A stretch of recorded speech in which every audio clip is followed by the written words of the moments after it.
Live here on almost a lunch break. It is almost lunch break. Yeah, it's gone by pretty quick so far. Of Intersekt. I know.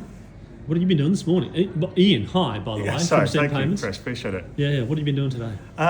Mate, it's been a lot, mate. Just to try to absorb as much as possible, really, and stay warm here down in Melbourne. Obviously, coming from the Gold Coast. This is a bit of it's a bit chilly. It's a bit chilly in this room now, actually, mate. Yeah, it is. I had to get a drink in a minute to warm up. That's right. That starts later. Of course. Sorry. Yeah.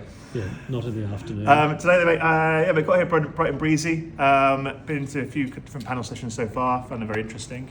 Listening to really all sorts, really, from kind of regulation across AI product, even listening to some of our competitors, Airwallex. Interesting to kind of get their kind of feel for the grasp in terms of where their products are going, etc. as well. Mm-hmm. So, yeah, mate, what's this down here for really, mate? Just to learn, observe, absorb it all, really. Yeah, and what's happening in payments, mate? What's going on? Depends, mate. Where do we going to start, really? In terms of us as a company. Yeah, all good. Yes, we've had a great start to the new financial year. We've just you might have seen me just done a bit of a capital raise recently.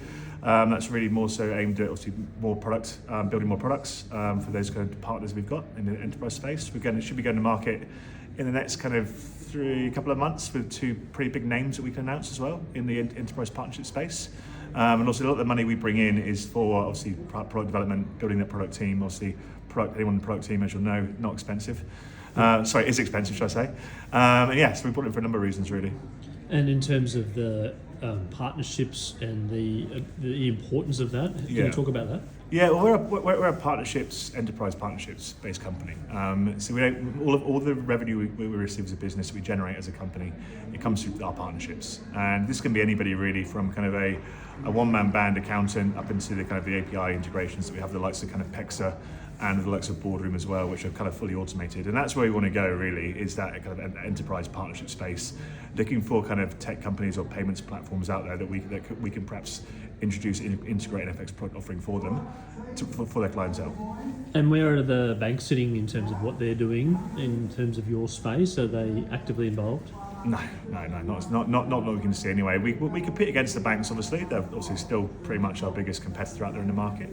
But in terms of kind of the pricing from the banks, the service from the banks, the user experience that people get from the banks, that's kind of why I think people are coming to us more and more often, really, or to competitors of ours. And mate, what do you love about Intersekt? What do you love coming back?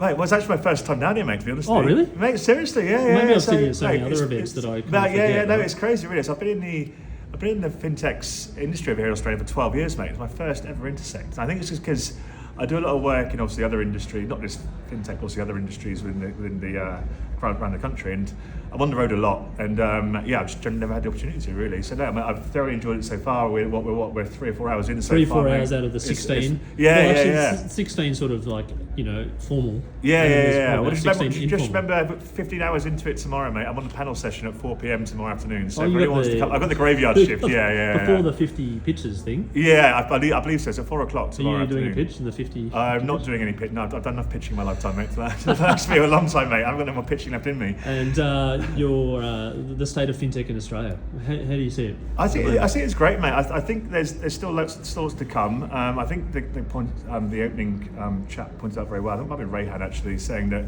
whilst there are companies out there, and we all know who they are, who have got kind of raised kind of billions of dollars, that's only kind of 1% of the fintech landscape here in Australia. So there's still there's a lot of huge companies out there that just haven't really perhaps had the exposure or had the funding yet to kind of bring themselves up onto a kind of get them to where they need to be really in Australia, and also trying to expand overseas. But I think that there's so many good fintech companies in Australia, and say bias and us included, that I think can offer so much more to the world.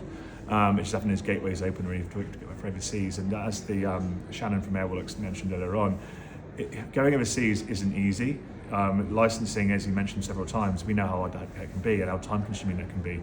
But I think, to go back to your question, I think the fintech landscape here in Australia has always been fantastic. There's so much fantastic companies out there, so many kind of new startups that are doing so many great things, and it's exciting to be a part of the fintech culture here, or community here in Australia. Community, culture, everything. The whole work, mate. And mate, looking forward to sharing a beer with you later. Mate, absolutely, mate. Let's go for it. And Excellent. mate, thanks so much for the opportunity today. I really appreciate it.